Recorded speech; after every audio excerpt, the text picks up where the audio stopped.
Blog Talk Radio.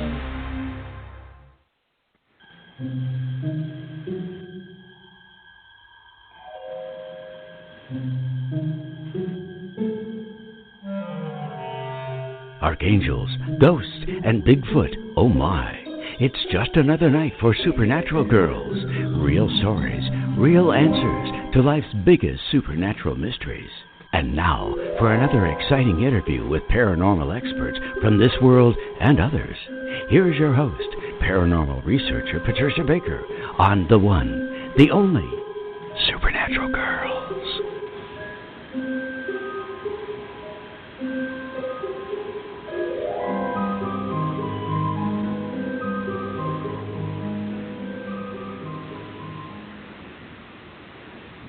Welcome, everyone, to another exciting episode of Supernatural Girls Radio. I'm your host, Patricia Baker. I'm here with my co-host all the way from Tucson, Patricia Kirkman. PK, how you doing tonight? Fabulous. It's been one of those beautiful days, nice and warm, nice breeze. Just scary. It's so nice. You could get used to it, huh? I was waiting for the shoe to drop. I know it's coming. Oh, gosh. Well, we have had some crazy times the last few days. I know people are under a lot of stress and quite anxious about what's going on in the United States with our election and the ensuing insanity. So I hope you've joined us tonight to kind of get away a little bit from all of that and hear from our amazing guest. We're going to bring him on in a few minutes. Jerry Wills. He is an extraordinary healer. He's been on our show before. We absolutely adore him and his wife, Kathy. He's had many adventures in the paranormal world and, as mentioned, is a terrific healer. So we're going to bring him on in just a couple of minutes. But first, PK, what in the world is going on with the numbers? They're crazy. Like we are. Okay. Tell us more. It's working here very well. That's phone was thinking, guys. Can you hear me okay now?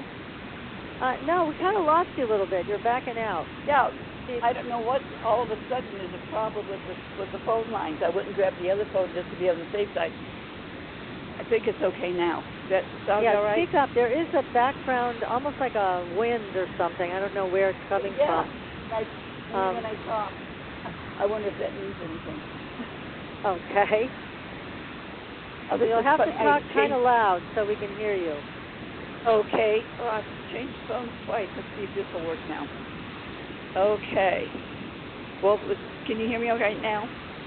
Yes, speak louder, please, so we can hear you. Okay. Well, we're taking a look at what's going on today. It's a one universal day in our 6 months, and it's just unfortunately kicking you-know-what where we sit. But it has a lot to do. There's a lot of things going on right now. This month, everybody's going to look for things to be perfect, and we're not going to get it. It's just nothing's going to fall in line the way we want it to.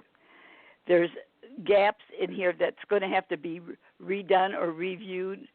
There's some aspect here that's going to deal with home, family, property. It's also going to deal with family gatherings, and of course, with this pandemic, we can't get together the way we'd like to do. So it's creating stress between family members and people that are holding back. Take a look at the alternative way of handling things. It will make it much easier for you to tolerate some of the things that are going on right now. And then, of course, we've got the birth sign Scorpio, which is going to be in control right now for the month, because that's where a lot of things are going. So, we're going to get kind of pushed aside. We're going to feel somewhat like a piñata, but we'll hold tight. We'll get through all of this. Hopefully nicer than what we've faced today, that's for sure. Yeah, I mean, there's a high level of anxiety, confusion, and anger about everything we've witnessed here. No matter what side of the fence you're on politically, it's a lot of people are sharing the same feelings of being extremely unsettled. So, yeah, it sounds like it's being supported by... It went direct yesterday, so that helps a little bit. Yeah, that So does. We'll still have to do some dusting and cleaning where the retrograde is concerned, because people are still going to be clearing off some of the things that have been ongoing. But we're going to really have to stay straight and really pay attention to how to really help one another right now, because this is not going to be an easy time. Not at all. No, that is absolutely for sure. So, yeah. Okay. Well, thank you for sharing that.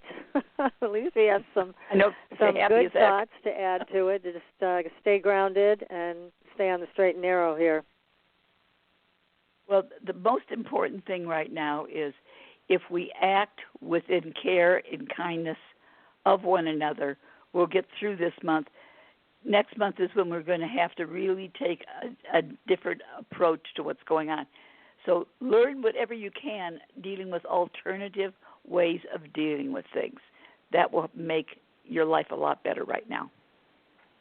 Okay. We'll have to think of Plan B and what that looks like.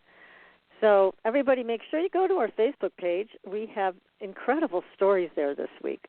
Some old UFO stories from Italy in the 50s, some more recent ones. There's been, as you know, an uptick in all the sightings of crafts, and people are sending them into MUFON and other places and reporting on all of their experiences. They seem to be ramping up quite a bit. And so that's all on our website, on our Facebook page. So please take a look there. Follow us on Facebook and follow us on Twitter and Instagram. TikTok content will be coming out this week. So we already have an account set up there. You can follow us on TikTok. And we're going to have some entertaining things for you to follow. Those 1-minute TikToks, a lot of them are just very entertaining me. In fact, I can't stop watching some of them. So we hope to join. We need entertainment. Speaking of which, I am going to be doing something Thursday night with the Arizona Wellness Alliance. It's going to be from 6 to 8, and I'll have something on my website if they're interested in getting involved with it for the evening. It's going to be done via Zoom, so that will make it a lot easier. But I'll post on my webpage for them. Great, and the webpage is patriciakirkman.com. So make sure you go there to get the information and to sign up. And you said that's tomorrow night? Thursday night? Next Wednesday. Next Wednesday Later night. Wednesday evening. Mm-hmm. All right. Okay. Well, again, lots of stuff going on, lots of potholes to avoid. I want a magic carpet. I want to take off and get out there in space where I can feel safe and secure. And then someone said, but that asteroid might hit. I went, oh, God, give me a break. I know. It's like, beam me up, Scotty. Goodness. It's time for that. Yep. Well, as I mentioned, we have a terrific guest for you tonight. Yes, and we do. As you've been watching, the world has changed radically, and many people are struggling to regain balance and health on all levels. So tonight you're going to hear from the extraordinary healer, Jerry Wills. He's going to share his profound experiences with the force that exists around all living things. Now, for as long as Jerry could remember, he saw and felt what he calls life force essence around all living things. Now, during his early years, he had no idea others were unaware of this. But after many scoldings, like many of us got, he learned to keep his intuitive flashes and comments to himself. We have all visited that place, maybe not as often as you have, Jerry, but we have. So he grew up on a remote farm in Kentucky, and that provided many years of isolation from the rest of the world. And during his teen years, he started to better understand how energy moves through all living things, plants, animals, and humans. And eventually, his abilities progressed to where he was able to help himself heal and others if they allowed it. So, Jerry, welcome to the show. Oh, God, that might help, huh? Hot mic help. Yes. Yeah, I'm here. There. Thank you for having me on. You are. Oh, our pleasure. Our pleasure. So nice. Buttons. So nice to have you back. So, first of all, some of our audience members may not know your story. So it really began in a very unusual way. You were born and then you were taken somewhere and left there, as I recall. Is that right? Yeah, I was born elsewhere and dropped off in an abandoned farmhouse out in the middle of nowhere, I guess Kentucky. And then I was later retrieved by some soldiers. At the time, there was no Air Force. It was called the Army Air Corps. And that's before the Air Force was ever, before they were made the Air Force. I was delivered over to Fort Knox Hospital where I stayed. And then at some point, I was handed off to a soldier and his wife who were incapable of having children. And that's where I ended up. He died when I was 7. And we moved. Well, that was in Denver, Colorado. We moved back to Kentucky after that, and I spent the rest of my formative years in Kentucky, back in the hills. Now, did you have siblings growing up? Well, I have 2 sisters, and from what I know now, I think they were also adopted. I'm pretty sure they both feel the same way. Wow. Well, it's. Did you ever find out who your biological parents were who left you there in that abandoned farm building? Never. Wow. No. Mysterious. Never. I don't even know when I would. I don't know what my real birthday is. Nothing. It's kind of weird. Everybody else can go and do an astrological chart, and I try to do it, and none of the information that you would need to do that exists. Oh, my goodness. Wow. Do you know your birth name, Jerry? No, I have no idea. Yeah. So you're blocked in on both ends. Yeah, pretty much. I know my initials are the same as you would see on the side of an army truck. Where they say the gross vehicle weight, and then it has, how many tons it is or whatever. Same initials. I'll be darned. Oh, my goodness. Well, that's a very unusual beginning in life, that is for sure. But you've had an unusual life also. So you immediately knew and understood the essence of life force. So you were able to see it, feel it from a very young age. I didn't have words for it. I didn't really know what was different about me because, let's face it, there weren't many people to talk to. I remember being a couple of years old and having experiences. And then, as I got older and more conversational, it was there, but I really didn't see any reason to talk about it. I was just seeing things and enjoying what I was seeing and laughing about it. It wasn't until I got old enough, and actually living back in Kentucky, there after a few years, about 9, 10 years old, started talking about it, and it wasn't appropriate. Folks in Kentucky, at least at that time, were very superstitious, hill people. And, you had Pentecostal churches, a variety of different religions within the Christian faith. And they all had their own concept, I guess, of what was correct and what wasn't correct or allowed. And, of course, I fell right on the other side of that line. And I didn't know that I shouldn't be talking about these things. And, innocently enough, I did occasionally, and I got reprimanded, scolded, sometimes good whipping. Oof. And I learned to just stay the hell quiet, because why would I want to talk about stuff like that when I got that kind of response? Exactly. Even when I got a little older, I was, this fellow, a nearby farmer, and nearby means, if you're going to walk to his house, it's probably a 30-minute, 45-minute walk across fields.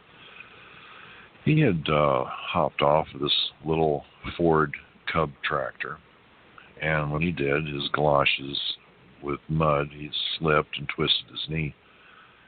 I had already been working on animals by this time. I was probably 10 or 11 years old.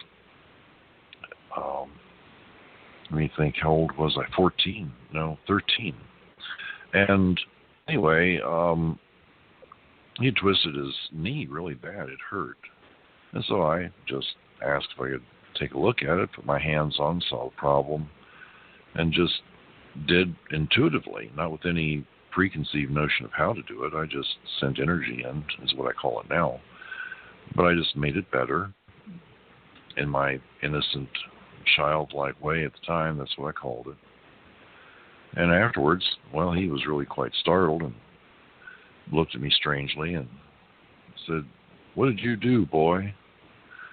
And got up and walked away. Well, then, the neighbors around heard about it, and people were afraid of me, and it was a bit ugly. Oh, no. I think that's the last time I actually tried doing anything to help anyone while I was on the farm, was with that fellow. Yeah, all it was doing was older. creating isolation and negativity for you. So Yeah, that's terrible. the whole thing was Sad. negative. Even in school, there really weren't many kids that I could resonate with. They were all well below my intellectual acuity. And not just have it sound like I'm boasting or anything, but I had a photographic memory, and I could retain information completely. That's handy. So, God, yeah. I die for something like that. Really? I read encyclopedias and books and everything I get my hands on. I got bored about, the letter C when I was reading through this gigantic dictionary. I thought, if I could remember every word in here, wouldn't that be something?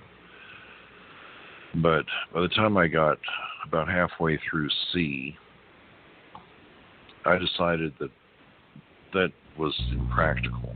There was no reason to know this. I was actually quite conversational. And besides, you start talking to people using these words. You have to basically talk to people at the level of their understanding. If you talk at a beyond, and you're actually talking at them at that point, then the comprehension is completely lost, and there's no point in communicating. So I gave up on it. So when did you get comfortable with your abilities, and when did you find people that were intrigued by what you were doing and accepted you for who you are? How old were you then? Well, the first time that happened, because I was looking for acceptance, and, well, I guess I was about, maybe 19, 20 years old. There was a place in the town I grew up called the Lighthouse.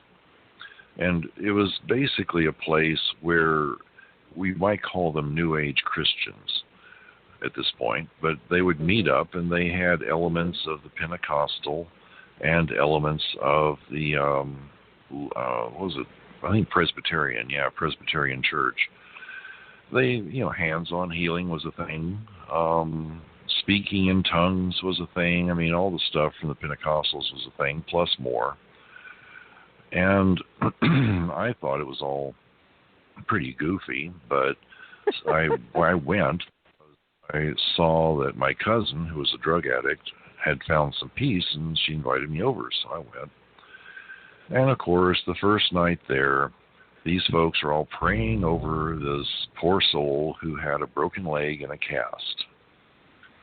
And I thought, well, that's too bad. And I've always had a generous heart and care about people, and I said, well, let's just fix it. So I took a look through the cast, saw the problem, and it was really kind of it wasn't just broken right off, it was more fractured in a spiral bit of fracturing. So I just went ahead and just melted. Yeah, I just melted the bones back together and repaired it, and that was that. And he felt it.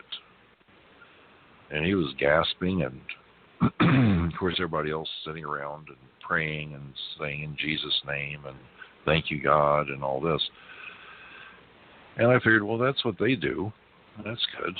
So when I finished, he said it immediately stopped hurting. It felt whole again. And so they all decided they were going to just get that cast off of him. So they did. And he got it off, and he's walking around, and he's praised God, praise the Lord, hands in the air, and people fainting. And it was one of those deals. The first night I was there, that's the first thing that happened. And I learned by being there that if you're going to be in that club, you have to say the right words and make the right motions and movements with your hands. And, you have to play the part, because if you don't, then you're not part of that club. So I did. And it turned into quite a fiasco. There was a minister who was in charge of this place with the Presbyterian Church. They finally got me over there, and I was in this big old office. Well, keep in mind, at that time, we're talking, well, when was that? That was about mid-'70s. So, I was really into rock and roll and smoking pot and drinking a beer once in a while. And nothing too rowdy, but, I had friends over and we partied. It was fun. Well, I wore bell-bottoms and T-shirts and had my hair long. Even had some love beads at that time. And he wanted to see me, so I went over to see him. So while I'm in there, he's dressed up in this fancy suit and this fancy office with wood and a great big desk and carpet on the floor and air conditioning. Well, I didn't have any air conditioning. Mm-hmm. And, he's sort of a figure, rather heavy set. And he was the main preacher dude for this place. So he started asking me about what I was doing and how I did it. And I told him, and it is like I always tell people, it's the presence of God. It just moves through me for some reason, and then people are okay. Well, if you want, we'll send you to seminary school. We'll make you a bona fide minister. You'll have your own congregation, and you'll be making lots of money. You'll make an awful lot of money. Well, I didn't have any money at all. As a matter of fact, I couldn't buy any pot. My friends had to supply it because they had jobs. So this is quite an offer. How tempting was it? Well, and it gets better. He said I could have plenty of money, and I could have, plenty of women and a car, a convertible. Oh, my He says, you'll have everything you want. Well, I thought, plenty of women? What would I do with plenty of women? So that I didn't quite get that part of it. But the part that I did get was when he said, look, if you do this, you're going to have to cut your hair, stop smoking cigarettes, and we'll get you a nice suit of clothes, and we'll teach you how to be a proper minister, and you'll look the part. And so I lit up a cigarette, sitting there thinking about it. He said, you can't smoke in here. And so I looked around. He had an ashtray with a cigar in it. So I said, oh, sorry, and I put it out. And I said, something? I don't think I want to do that because I really don't want to cut my hair. I'm not going to, and I had to stop listening to rock and roll, the devil's music, stop smoking pot, stop drinking beer. I had to be something else. And I said, something? I really think God likes me just the way I am. It's working real good. I don't think God wants me to do all this, and I don't know why you'd want me to. Well, this is what God wants. And I said, well, then I don't know who your God is. And as soon as the actual God Almighty comes and says, Jerry, you need to do this, then I'll do it real quick. But I'm not going to do it because you tell me I need to, because that's what God wants. I haven't heard from God about this at all. He just seems like me the way I am. And so he got red-faced and told me to think about it. And I said, no, I don't have to think about it. I'm not going to do that. I said, that's crazy. I like my hair long. And I like listening to rock and roll, and I'm not going to stop listening to it. And as far as having, a bunch of girls, I said, I just can't even think about what that means. So, said thanks but no thanks, and he got really pissed off and told me to get out of his office. So I grabbed what was left of my cigarette and lit it up and walked away. So that's where it kind of went to people noticed it. But when I got comfortable, to answer your question, I got comfortable about 42 years old, I'm thinking. Up to that time, I had to keep it a pretty well, hidden thing. People shouldn't know about it. The woman I was married to, she thought that was some crazy stuff. Don't be talking about that stuff. It'll hurt your business, hurt our business. People find out you're talking about that sort of thing. And so I got to the point where I figured I've either got to change my life or I just need to end it because I'm really unhappy. But I didn't want to do either. I just didn't know how to cope with this. Right. Well, there were a series of events that happened, and the next thing you know, I'm divorced. And that story, by the way, we do have a members area now, and that story is called Fantastic Journey. It's a hell of a story, and it's in our members area if anybody's interested. And members area of where? Is that on your Patreon account? Yeah, it's on our. Okay. Yeah, it's our Patreon. So people can find you there on Patreon, and yeah, because I know I'm getting questions from people now as you're talking about where people can reach you. Do you need to be in person to get a healing? So we'll get to all of those, but go ahead and talk about the rest of this, and then we'll go to the specifics. Well, yeah, sure. I'll make it quick. Basically what happened is that I met Kathy. And long story short, she got her finger caught in the car door, and I liked her. She's pretty. So I took a look at her finger, and I fixed it. She was pretty surprised by it all. And I got her phone number, and we stayed in touch, and then I got divorced. Kathy and I got together, and she's the first person that ever believed in me. And as a matter of fact, I still had my electronics business running. And after we're married, she said, well, you're fixing electronics devices, but you really should be helping people. Wow. I said, I really don't know how to do that. I feel really uncomfortable trying. And she said, oh, it's understandable, because she knew my story. She's heard a lot more than you have. Right. And she said, come on, I'll take your hand. I'll stand by your side. We'll do this together. It'll be all right. And you know something?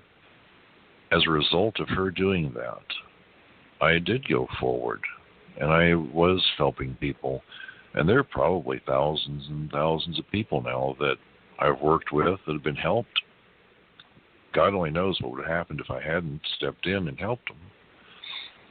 But, yeah, I did. And, I got featured on Fox about twice a year for 11 years. Newspaper articles, TV shows, magazines, all over the world. And it's all because Kathy had faith in me. She's my hero. Yes. She's an amazing lady. She is. God bless her. And she made it safe also. Yeah, she did. I didn't feel safe before her, but I feel completely safe with her. That's wonderful. And it was a leap of faith. But I did it, and things started changing. And now, after all these years, a couple decades plus, I just keep doing it every day. Every day. So here are some of the questions that I'm getting coming in as you're talking. People want to know how can they get in touch with you for healing, and do they have to be there in person?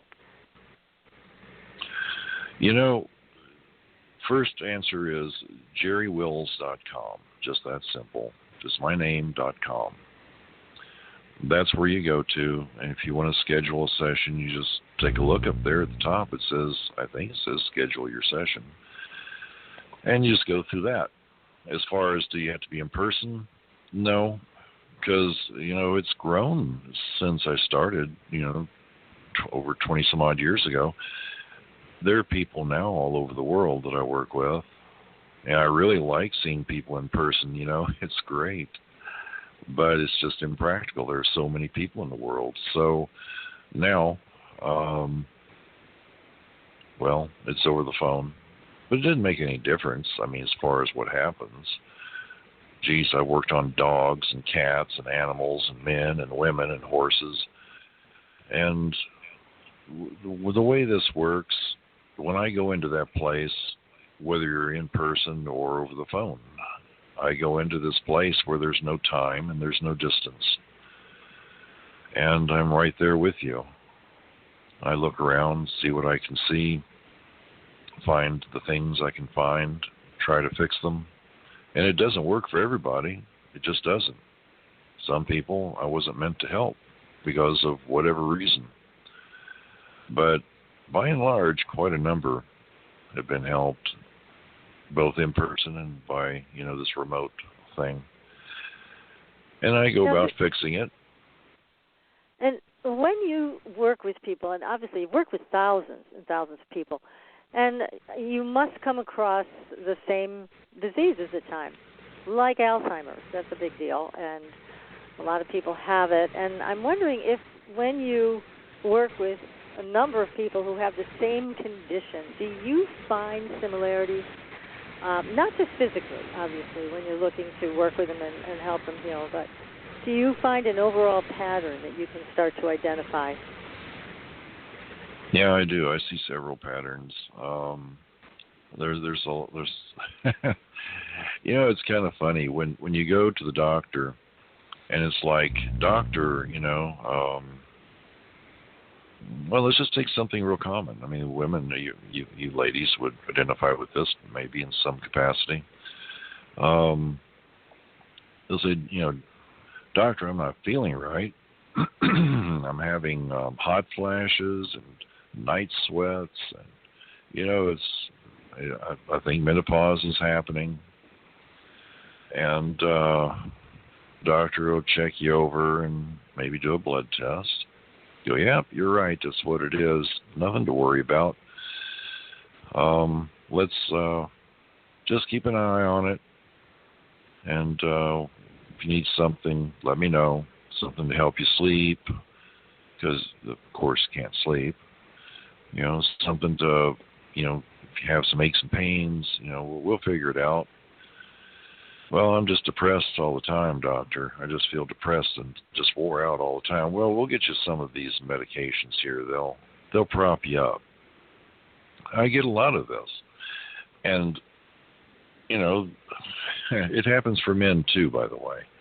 Mm-hmm. And then, they don't like the side effects or, whatever reason, I don't know, whatever reason it is, they finally find me. And so when they find me, they're saying, well, this is what the doctor told me, and this is what I'm doing, and, I just wonder if anything else is wrong. So I take a look, and all of these people, I find the same basic things. To answer your question, I find a whole pattern of things that are going on. And the symptoms that the person is having are just that. They're symptoms. It's kind of like looking at a pot of water and it's boiling. It isn't boiling magically. There is a reason for it to do that, and the reason is a process of physics, thermodynamics, really. Heat's being transferred and it's heating up and so on and so forth, causing cavitation and so on. So it seems like the doctors are looking at the symptoms. Let's address the symptoms. But I go further because I want to know why this is happening. So I look for why it's happening, and in a great number of people, almost every one of them that I work with, and this is going on, I see the exact same thing going on. And so I tell them the reason why it's happening, what I'm seeing, and how they can take steps to do something about it so that it isn't going to be happening anymore. And in some cases, So what I is just the fix the pattern problem. with menopause or even menopause, both sexes? What is the pattern that you see with that? Give us that example, if you would. Oh, sure. It's very simple. Let's take a man and a woman, 20 years old. If you measure their blood, what you're going to find is a number of things, but most important for this conversation is you're going to find they both have testosterone. Women generally think they're just made of estrogen, but that's not right. So you have two 20-year-olds, both testosterone. Now in a man, and of course men are stronger, the man is using all the testosterone because he's a man.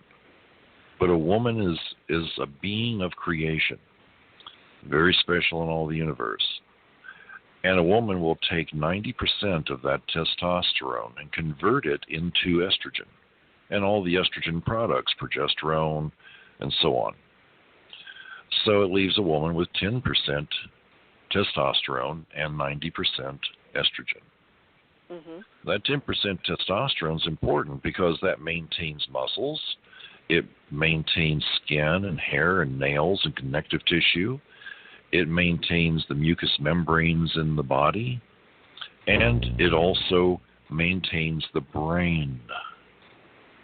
And the testosterone, as you get older, it's going to, well, there are cells called epithelial cells. And these cells, as you age, begin to die off. The reason why they die off is because there is another system running parallel, and that system is one that's creating cannabinoids, like in cannabis. Mm-hmm. These cannabinoids, the same thing. So these molecules your body's creating, and on every cell there's a receptor for the cannabinoid molecule. Well, just like the hormonal system, as you age, it starts to fail. Well, as you get older, the endocannabinoid system, which is another hormonal system, it starts to fail too. And that's what's protecting the sexual hormonal system. It fails first, then the sexual hormonal system starts to fail.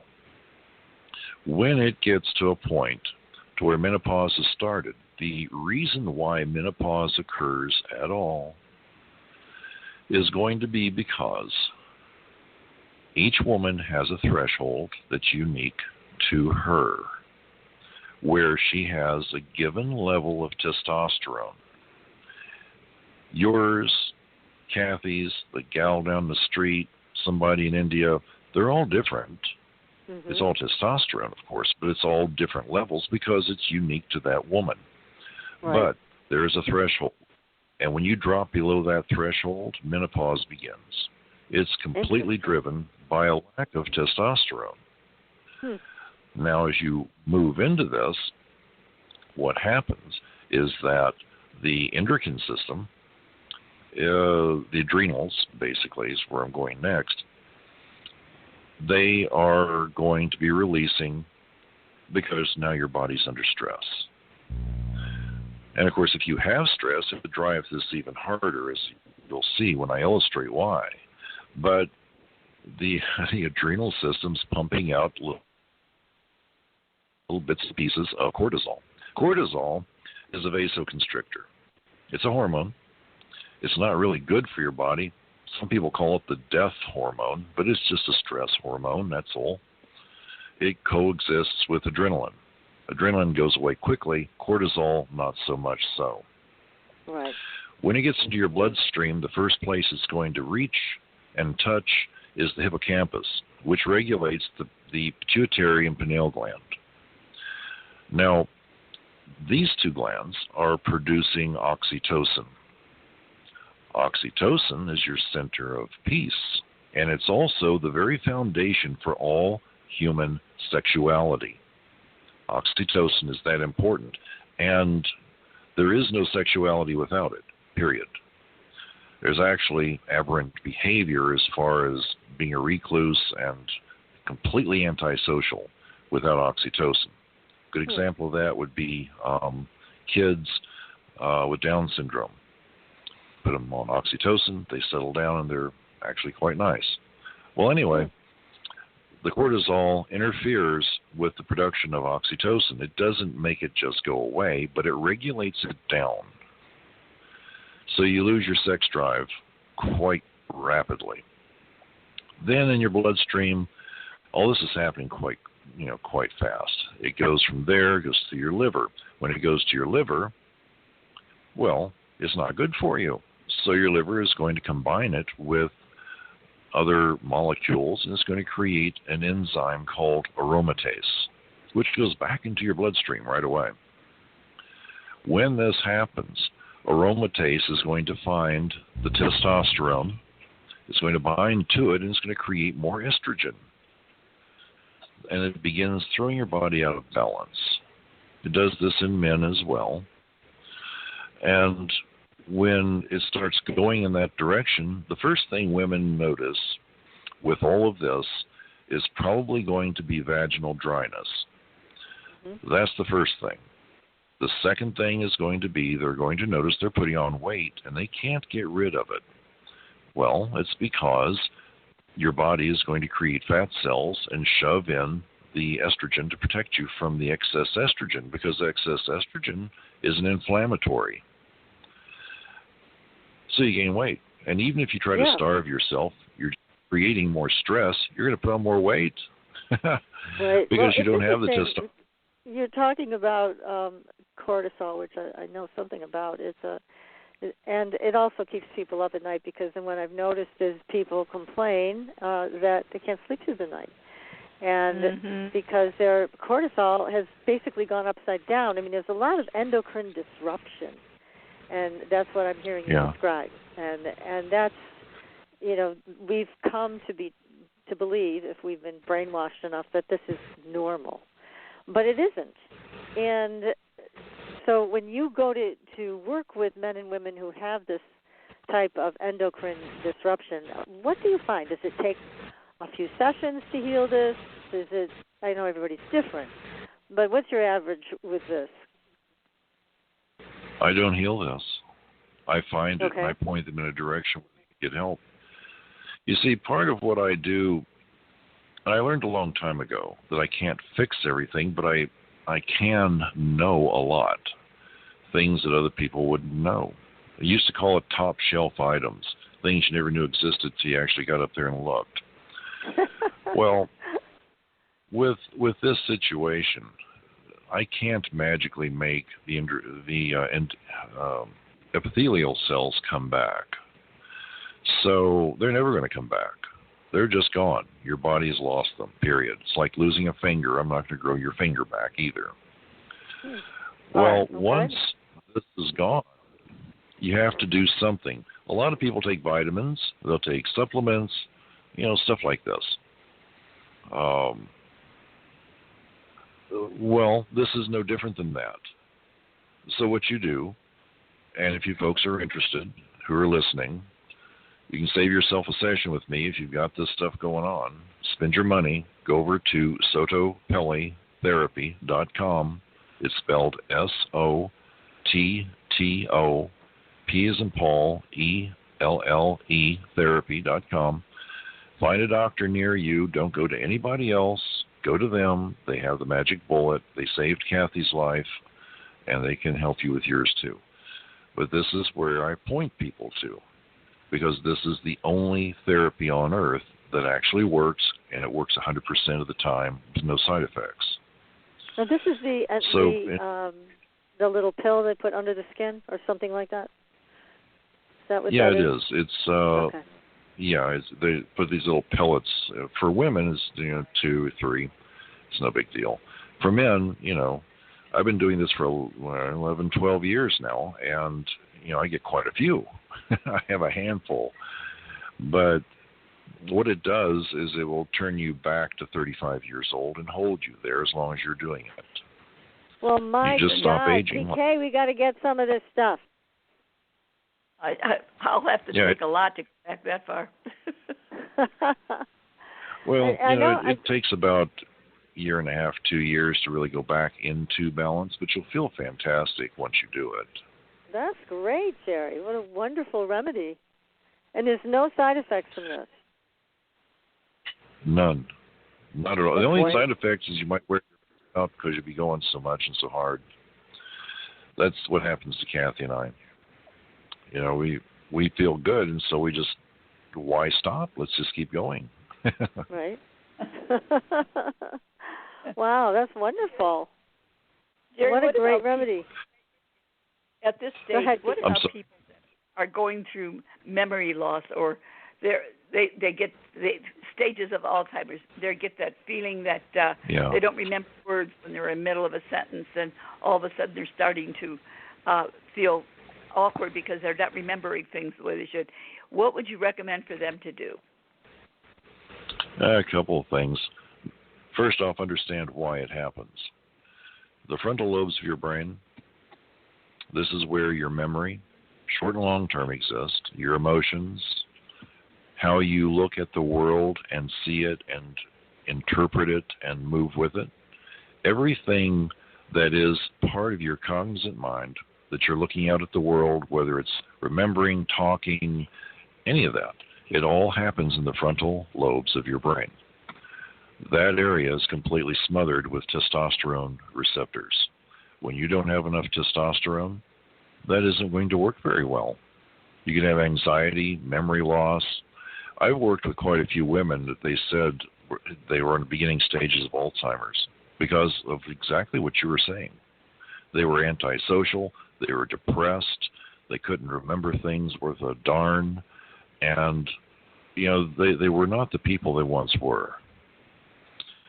Well, and I said, look, if you'll just go try this and find out if it works, and in every case, it worked beautifully. Well, there it are does other things sound you can like use. Hormone replacement is a big part of the puzzle here, and to get that piece is a very important thing to do. Now, somebody just wrote in about the Sodopel treatment. Do the pellets just basically get absorbed by the body, and then you just have them replaced? Is that the treatment? Yeah, it is. For a woman, you do this every 3 months. Kathy's been doing it 13 years. Every 3 months. And I'll tell you something, I'd give up smoking cigarettes if I had to in order to make sure she had that. Now I'd go down to one meal a day. Something so powerful, Jerry. And you would give up cigarettes for that. Wow. Okay. And it I would. That's a lot. Yeah. Well, you know, in a second we were talking about the memory loss or whatever. What specifically can a person take? Like, say, my age. I'm 84 years old. So trying to remember things isn't that easy anymore. So which direction would you put people like me to go forward? Very first move would be Sodopelli. Once you're doing Sodopelli, you know that that's a functioning thing, and you'll know within 2 weeks. I mean, you can't help but know because you'll feel so amazing. And there's a protocol. I mean, you have to get out, start moving, because you have to build up your aerobic conditioning. You have to get your heart pumping. Mm-hmm. But anyway, beyond that, if you've got that going, there are some essences called nootropics. It's spelled Nootropics. Nootropics. Now, these are cognizance enhancers. Some are prescriptions. Most are just supplements. What I would suggest that you do is I would suggest that you, let's see, first of all, you want to get rid of beta amyloid plaque. There's probably some on your brain. Everybody's got it. So you want to get some salicyline. You have to get that from an offshore pharmacy. It's otherwise known as L-Depronel, Deprynl, I think. But you can get it from an offshore pharmacy. At your age, you probably want to get the liquid. It works faster. You probably want to take 3 drops of that. It doesn't taste good, but it really works well.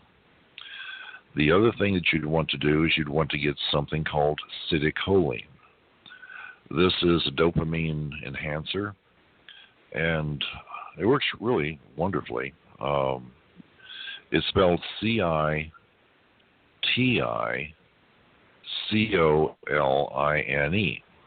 Citicoline. Get yourself a jar of it. Use a gram of it on an empty stomach every morning. And you'll notice, like me, when I get up in the morning, have a cup of coffee and try to get my brain working. But if I do a gram of citicoline in water, within a minute, my brain is just firing on all cylinders, and I'm just at 100%. But I have the testosterone going as well. It doesn't mean it wouldn't help you. It certainly would. But, if you've got enough testosterone for the brain, then it's going to help even that much more. But those two things are really good. Yeah.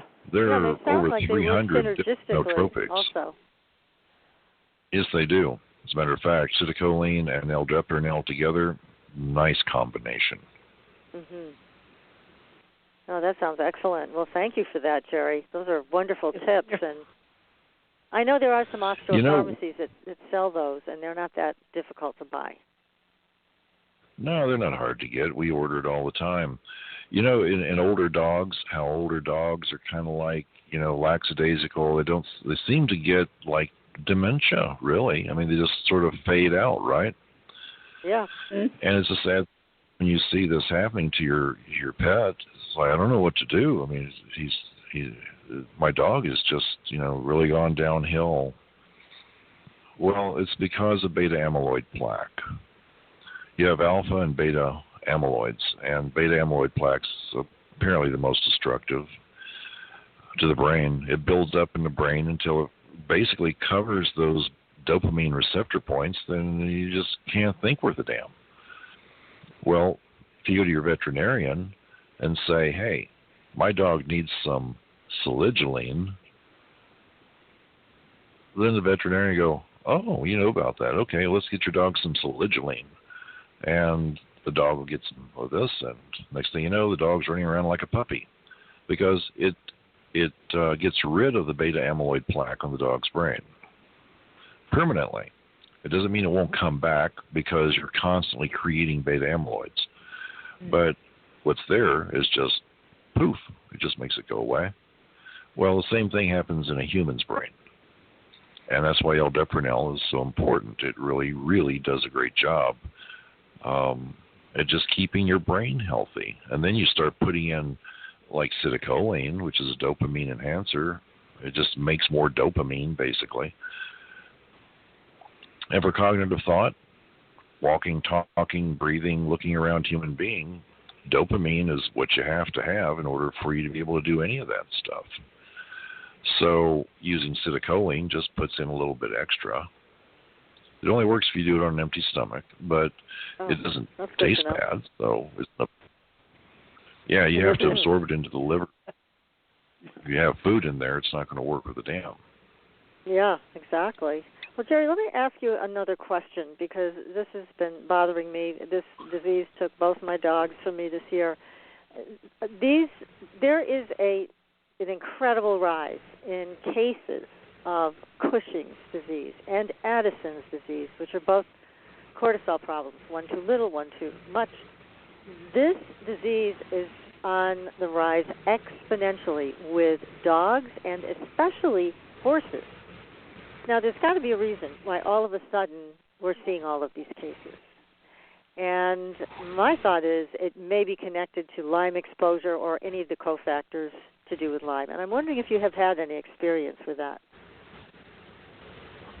No, I've not. I've not had anyone ask me that question. Until you explained it, I didn't even know what it was. Yeah, it's a really horrible disease. And, the dogs basically they just get eaten away. They become skeletons. And all the organ systems just break down. So, again, too much cortisol, as you mentioned earlier, can be deadly, and it is with dogs. And Addison's is the opposite. But it is both of them are very complicated, and they're very complicated to treat. And I think part of the problem is nobody really understands it. They don't understand why it's happening and the components therein that create it. I think that's true of a lot of diseases. As you mentioned, we're very much big on symptom management. And that is never a way to go, in my opinion, unless it's short-term. But this is a long-term problem, even on the medication that's highly recommended for dogs. They only last 2 years beyond the initial diagnosis. And dogs are being diagnosed younger with it. I've heard of, dogs 5 years old. And again, horses, apparently, it's even worse. So if in your travels, if you do come across this and you find any information, I'd love to have it, because there are a lot of people who I've been in contact with in the last 7 months. They're really suffering with this, with their animals, because they just don't know what in the hell is causing it and what to do. And quite honestly, a lot of the vets are not being directed properly by research. So it's just a mess for anybody who has an animal that is diagnosed with that disease, either one. So please do let me know if you come across it. Absolutely. I think in this particular instance, if I could just hold the animal that we know has this, I could track it down. I don't know that I want to trust it doing it at distance for something that is as mysterious. I think I could get a lot deeper into what's going on by doing it that way. Mm-hmm. I'll see if I can. I'll see what I can find out. I don't have any animals around me right now, but maybe I can find someone who has an animal like this, and I could take a look. That would be so helpful. It's so tragic of an illness. Both of them are, and it just seems fairly impossible to stop, and it can progress extremely quickly. So something happens that I think is a messaging system that breaks down. That's my opinion of it so far. And I'm usually pretty good with medical stuff, but even this is beyond what I can understand. So, anything really you have to offer would be great. Could be something with Lyme disease, because that does all kinds of weird stuff in a body. It does. I think they have yet to figure out exactly the mechanisms that are in process with Lyme and all the cofactors and co-infections that people have. So a lot of dogs, a lot of horses are exposed to ticks. Whether they contract actual Lyme disease or not is a good question, because the testing isn't as solid as it should be. We have a lot of false positives, a lot of false negatives. So I'm not sure, but as I look at it, I'm looking for, as a researcher, I'm looking at what's the common denominator. What has been introduced to their environment in the last, say, 15 years that wasn't there before, that might be doing it. Yeah. So, thank you. Well, do let us know, because this has been something I'm watching pretty closely. Okay. Now, do you take I'm sorry, go ahead, PK. I was just going to ask you if you took, Jerry, do you take appointments with people to work with them for, say, anything for the memory or to the animal or to whatever? Are you available for that? Yeah, I do. Sure. The way it works is you go on my website. There is a paywall. You basically through PayPal, and you go through those steps. It goes to Kathy, and then she will receive that, and she'll take a look at the calendar and figure out when. And she, it basically goes back and forth between folks until everything is worked out, and then it goes on the calendar that goes in front of me. And then usually an hour or two before it's time, then she'll tell me I've got a session and I need to pay attention to it and do it. Because if she tells me the day before, I don't remember. I've got too many things. The big thing with me is... Now, where are you located now, Jerry? Right now we are 35 miles north of Phoenix in a place called Black Canyon City. It's in the middle of the desert. Here in Arizona, north of where you are. Yeah, that's what I was asking. How far are you? From you, that'd be great if you guys could get together. Probably 3 hours, 2 hours, 3 hours, whatever it is from Tucson to Phoenix, and then another, I don't know, 30, 40 minutes north. Mhm. You know, it's from the north end of Phoenix, north about 30, 35 miles. I wasn't sure where you were. I think you were originally, when we first chatted, you were in Cottonwood, were you not? We were. We were up there for a while. I actually lived in Jerome for a while. It was really fun. Oh, I bet that was neat. Then we moved back to Phoenix for a year, just to be nearer to resources, because Cottonwood didn't have much. And then we decided, because we like to travel a lot, so we decided, well, let's buy a 40-foot diesel pusher and travel in our home. So we did. And we worked on it for several months. I mean, actually, it's a work in progress, I suppose, but we worked on it for a few months, getting everything the way we like it. Built a broadcast studio in here. And, you know, it's, bedroom, bathroom, kitchen, the whole bit. I mean, it's actually like a small apartment. It's very comfortable. It's good for us. And, you could always go, hey, I wish I had an extra room or two, but it's not too bad. And plus, we can turn the key and blast off and go to the next place. That's we nice. were just looking at Picacho Peak, as a matter of fact, thinking, what would that be like? Go down there and stay for a month. It's nice down here. Yeah, it is. I've been all over Arizona. Actually, yeah, I have be closer to PK. I also have a driveway big enough to hold a motorhome, and it has electric outlet out there too. Yeah, that's pretty dandy. Yeah. Uh-huh. When my husband was alive, we had a motorhome, and okay. Of course he's gone, and the motorhome is gone as well. So, but it's wide enough driveway in that to park in and what have you. The only thing it doesn't have that we used to have was the septic. I guess it's septic. The dumping type thing. When I had the garage, I had it out front. They covered over that area, so that's the only thing that's not available. But it's a wide driveway and it has electric, so give me a yell if you want to head this way. That's great. Yeah, that's a good I'll make sure that you guys have PK's contact information, okay? Yeah, thank you. That'd be good. Yeah, I'll send it over to you. And, Jerry, I've got a question to ask you. I'm going to change topics a little bit aside from the healing. The Pleiadians, I know you've seen them in Arizona. You've described it on our last show. And you're very tall. You're, 6'9" or something? Yeah.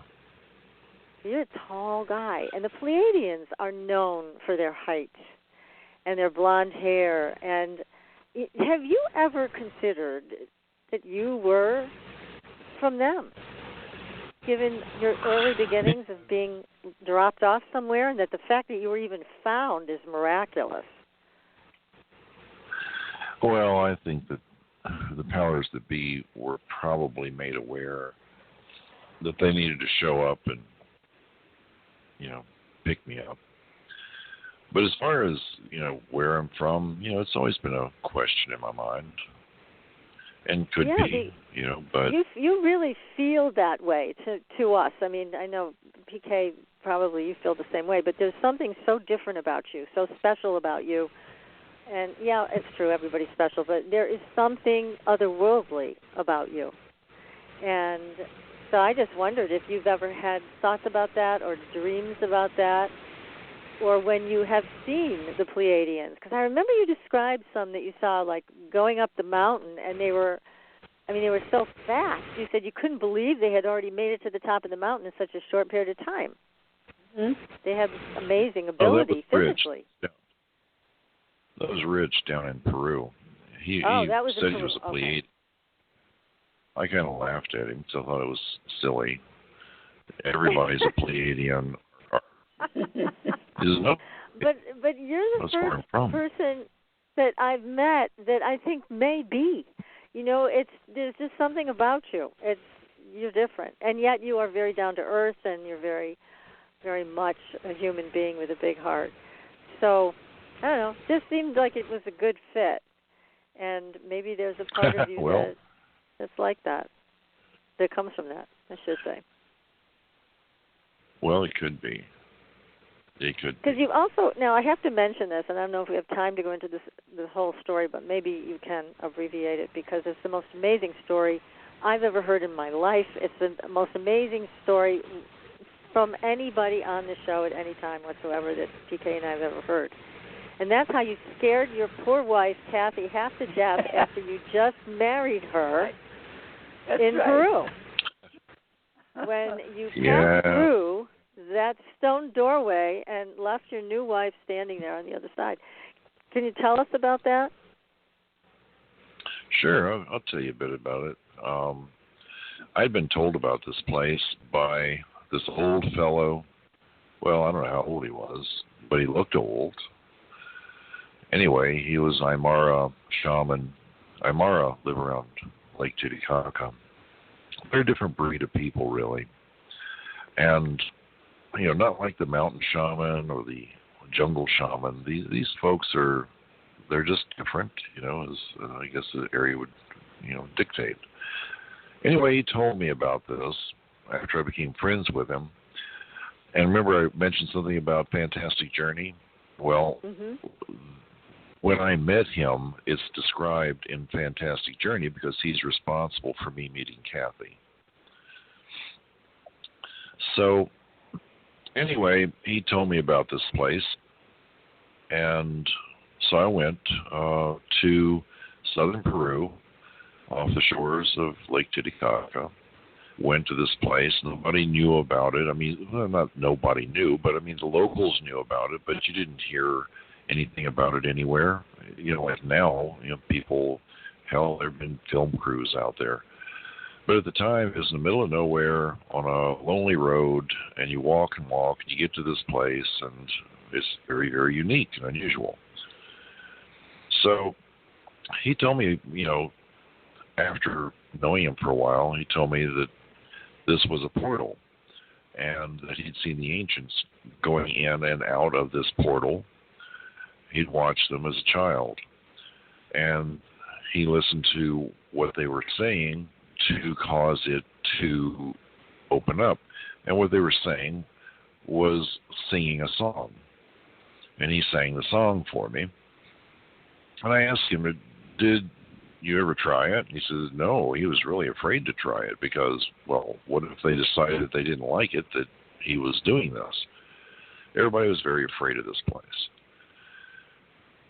So there were, in Fantastic Journey, it talks about all the crazy stuff that happened leading up to me meeting Kathy. And in the midst of all of this, information about the portal was also provided to me. So after we were married, we went to Peru. And I told her I'm going to try to activate this portal because Pedro told me to use these sounds, this singy song thing, and that it would cause it to open up. He told me how to do it and so forth, based upon how he saw the ancient ones doing it when they would come and go. So I figured the best time to do it would be November 11th at 11:11. Because everybody's like 11:11. So I thought, sure, why the hell not? So went there. It's as cold as the dickens. Wind slightly moving through, and you're 13,000 feet, and boy, I'll tell you what, that's cold. No people, no lights, nothing, except this group that I brought with me on this tour to Peru, the folks who decided to go out that night, because it was so bitterly cold. There was Kathy, there was me, and I had on this big London fog, down-filled jacket. It was like a went below my waist. So it was a big old thing. Kept me nice and warm. So I went over to this rock, and I kneeled down in front of it like I was told, put my head against the stone as told, and I started making these sounds. And nothing happened. And I kept going and going, and did I remember it right? Let's try it this way. And so I just kept going until finally something shifted. And it wasn't like it took, an hour. It was more like, within 15 to 25 minutes. Something happened, and it sucked all the air right out of the atmosphere around me, and I felt like I was about to pass out. I felt like I had fallen forward, and I was just falling and falling, like if you're in a dream and you're falling. But you wake up from that. I didn't wake up from this. I just kept tumbling, and finally I had some stability. I opened my eyes, and it looks like I'm moving through the cosmos, like in one of those Carl Sagan shows where you're just moving through and stars are passing by and you're seeing, all this stuff. So after a while, and I don't know how long that while is, but I ended up in a place, and it was just a big white area. I wouldn't say it's a room, I'd say it's an arena. It was quite large. And a conversation eventually occurred because I was hollering out, "Anybody here? Where am I?" And the conversation occurred between me and some other person. I never saw anybody. It was just like it was over an intercom, like at school when they talk to you over the intercom. Yeah. It was that kind of sound.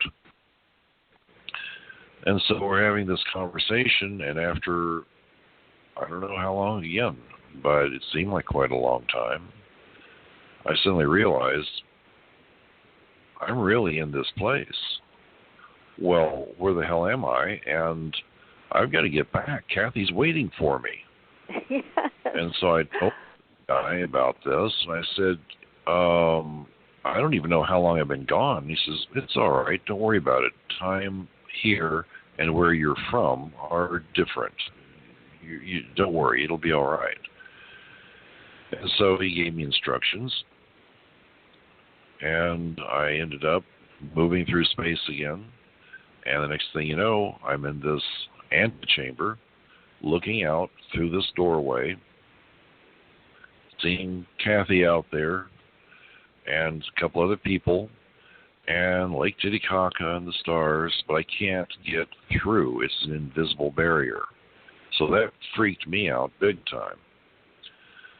So I figured, okay, I've got to do this all over again. So I got on my knees, I put my head against what should have been the stone, and it felt solid. And I started making these tones again over and over and over until finally I fell through. Well, when I fell through, I was relieved.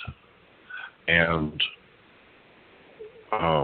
Kathy was, kind of silently crying, and a couple other people there were just worried to hell. And I said, "Let's get the hell out of here. Tell me what happened. I'll tell you as soon as I get it digested. When we get back to the room, I'll tell you." Well, it was like a 45-minute ride to get back to the hotel.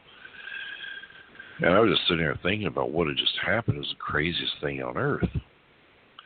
And so I asked Kathy, "Well, I left. Did you see what happened to me?" And she says, "Yeah, you were there, and you started glowing and shimmering like on Star Trek, and you just faded away. You were gone." And I was real scared by it and real surprised. And then you didn't come back, and I didn't know what had happened to you. And I said, "Well, how long was I gone?" She says, "Oh, well, just a couple of minutes." I said, "No, I was gone a long time." Yeah. She said, "Well, I was sure glad to be back." So, it's a fanciful story and an intriguing one. When I was in Laughlin, Nevada, a year ago last March, I told this story because people wanted to hear it just like you did. Right. And in the audience, there is this woman. Her name is Barbara Lamb. She's a famous hypnotherapist investigating UFOs and abduction cases. Barbara came up, and I didn't know Barbara. I'd heard of her, but I didn't know her. And if I did know her, I'd forgotten what she looked like. But she came up to the microphone because people walked up and they had questions. She came up to the microphone, and to everyone's surprise, she said, "I just want you to know that I believe your story." Well, I still didn't know who she was. And I said, "Well, thank you." And she told me her name, that she was a hypnotherapist. She says, "There's a woman who was with you that night who saw this, and I've had her in therapy now for several years because of this." And she tells the exact same story that's related. Oh, wow. So it freaked her out when you and disappeared? I was just floored. Mm. Oh, yeah, apparently it freaked her out badly because she's been in therapy because of it, or had been in therapy for a while because of it. Because of it. Well, and what people need to know in the audience, too, Jerry, who may not be familiar with the location you describe, is this is a carved doorway. It's also called, isn't it called the Devil's Doorway? It is. The proper name of it is Ottawa. The locals call it the Devil's Doorway because children and adults both have disappeared there, and no one's ever found them again. Right, they disappear and they don't come back, and it is solid stone, and there is no way that there's a way to open a handle to a door. It just doesn't exist. It's just a solid stone piece, and it's thick. So the fact that you pass through it using these tones that were given to you by the shaman is just an incredible experience, and that you had the ability to keep your senses and not freak out because you had something happen that was totally unexpected, I'm sure. And then I was. Yeah, it's just so strange. And then you meet up with this disembodied voice, and they then told you this voice told you who it was, and it was our creator. Yeah, they told.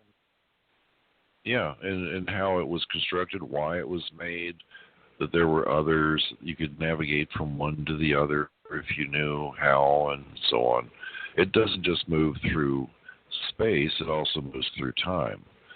And, I mean, the whole thing was just crazy as can be. It really is crazy as can be.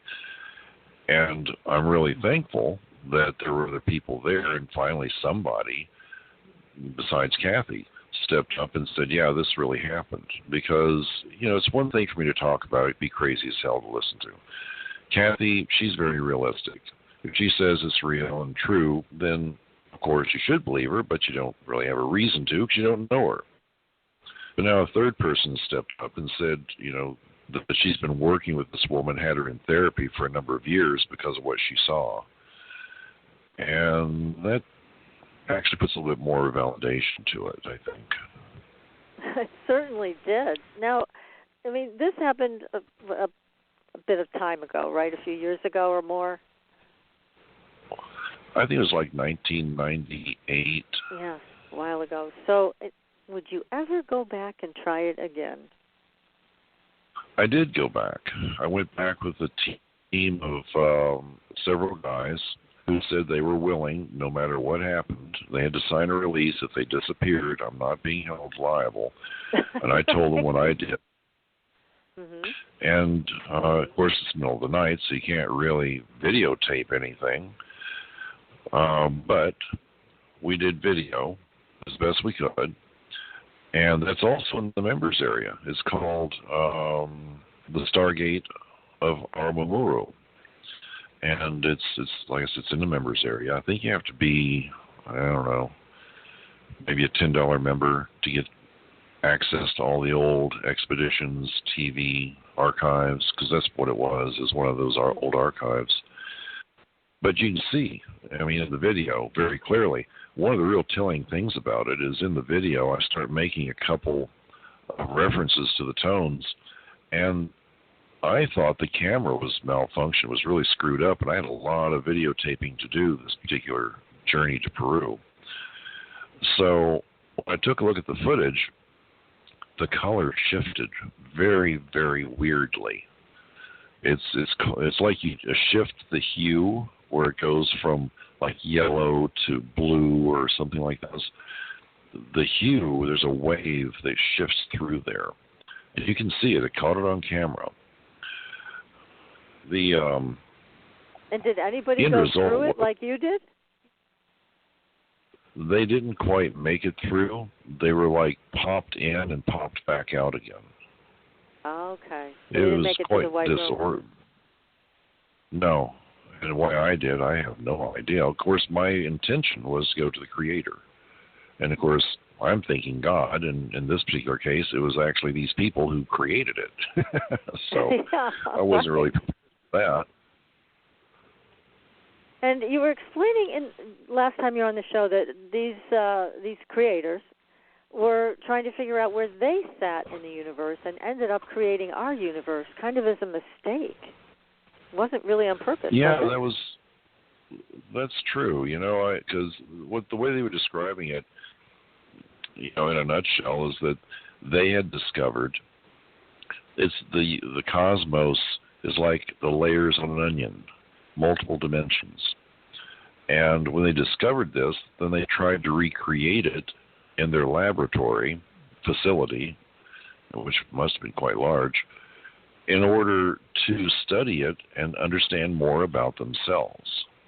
In the process of doing that, they created this enormous thing that was undulating black mass just sort of floating in the air, which is where I ended up going to get back to where I'd come from. But it had taken on a life of its own, and they couldn't shut it off, and it did stop growing, apparently, but it was just, you know, it was just there, and they were trying to understand their own, you know, their own selves, their own nature in the universe, you know, their position, I guess you should say. Right. That is just such an amazing experience, and I have no doubt, Jerry, this really did happen. One other question about the tones that you were given and the way to do this sing-songy stuff. Do you think that would open other portals? Yeah, I think so. I've heard reports from other explorers that they ran across instances where making certain tones would open up like a passageway in the Great Pyramid.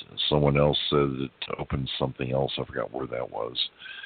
But apparently these tones, they release an energy that causes a reaction. You know, a lot of these ancient sites are built on ley lines. And, you know, ley lines being these energetic lines throughout the earth. So my understanding is that when you interfere with the flow of energy, you release an unknown amount of energy by interfering with it. And if it's done in such a way, then it would open up a bidirectional wormhole or cause stones to float in the air or move. And we've been investigating this for a very long time. Never have come up with any absolute concrete answers, but it's a fascinating subject. It really is, and I know that we've had Patrice Chaplin on the air talking about the portal in Girona, Spain, and how she's brought people to it, and then they travel into it. But it's nothing like what you described. It was more of an astral trip. It wasn't physical. I mean, what you've done is totally remarkable. I mean, passing through solid stone and then coming back through solid stone, that's kind of unheard of. And as you mentioned, some of the people in the village near there were afraid of it because they knew people went in and never came out. Yeah, they actually, in a documentary that we made, I interviewed some of those folks, and they were like, no, I'm not going over there. Yeah, it must be the Pleiadian part of you that just kept you safe and allowed you to go further. I don't know. Yeah, I don't know either. It's just the need to know. Knowledge is what unlocks everything. And the more knowledge you have, the more you know you need. But it gives you the ability to ask the next question correctly or incorrectly, which you have to find out by asking. But then you gain more knowledge. It's kind of a circle that way. Have you ever been in touch with the creators just in meditation? I mean, you've had that connection, so I would imagine you could access it again if you wanted. And have you had any further contact with them? Or it, or no, they? I don't know. No, nothing. It was a very mechanical connection. It wasn't a spiritual or heightened awareness connection. It was like nuts and bolts. But no, I've not heard from them. Did it sound like an automated voice? Like a mechanical voice? No, it sounded like a person. It did. Oh, sounded like funny. Strange. Huh. Gosh. Well, I'm yeah, so just happy like talking with you. Huh. With a larger brain. I don't know about much that. Larger. So Kathy must have been just so happy to see you when you came back. Gosh. Yeah, so for a moment she was married, and for a moment she thought she was a widow, huh? Yeah, just that quick. I was really happy to be back, too. I bet. What an adventure, Jerry. What an exciting life you do lead, and it's just wonderful. Now, you also do your own podcast. You interviewed an astrologer recently, very interesting interview that you had with him and his predictions on the election. And sometimes you do live on Facebook, so people can also visit you there, right? Yeah, I do. I'm going to be doing a Facebook Live probably tomorrow or the next day. And on Mondays, Tuesdays, somewhere in there, I do a podcast. It's a video broadcast, actually. And the next one coming up, I think, is chapter 9 out of the book Healer, the Jerry Wills story. I've been reading that book online and offering wonderful looks at everything. So the book doesn't really tell everything, so I decided I would. Like, for example, the book doesn't tell you who the famous Hollywood actress was that I worked on. And whenever I get to that, I'll be disclosing exactly all the behind-the-scenes details. There's a lot of material for that one. Probably take me 2 that hours. Sounds exciting. Interesting. So that's coming up in the next couple of weeks on your Facebook page? Not Facebook. No, it's going to be in the members area. Those broadcasts are for our supporters. Yeah. Okay, so people, the audience knows then they can sign up there. They can visit you on Facebook. They can also go to your website, jerrywills.com, and sign up for a healing session. Kathy will help you remember to be there for your appointments, which is great. That's wonderful. Yeah, and on jerrywills.com, they can also go, there's a tab you can click for the Jerry Wills Show. And good. Using that tab, you can get over to the Patreon page and become a member. Good. A lot of people sign up for $2 and discover there's so much more at the $15 level that they just jump up to that automatically. Some people go even higher. I don't know why, but they do. But well, it's good that they do. Yeah, that's wonderful. Yeah, it's nice. You have lots of different ways that people can listen to you and connect with you and sign up for healings and more. And, Jerry, we're going to have you back. This has been so delightful talking with you tonight. You've given us another great evening. So please give our love to Kathy and lots of love to you. Please do. Let's stay in touch. And everybody will be back next week with another exciting show. Next week we've got Nick Redfern coming on to give us the updates on Mothman, Dogman, Black-Eyed Children. It's all next week. Until then, we'll see you on the Blue Highway. Good night, everyone. Let me know when you're heading this way, Jerry. Okay. Will do. Have a fabulous day tomorrow. Thanks. Things are going to get turned around. Thanks for listening. Tune in next week for another radio adventure with Supernatural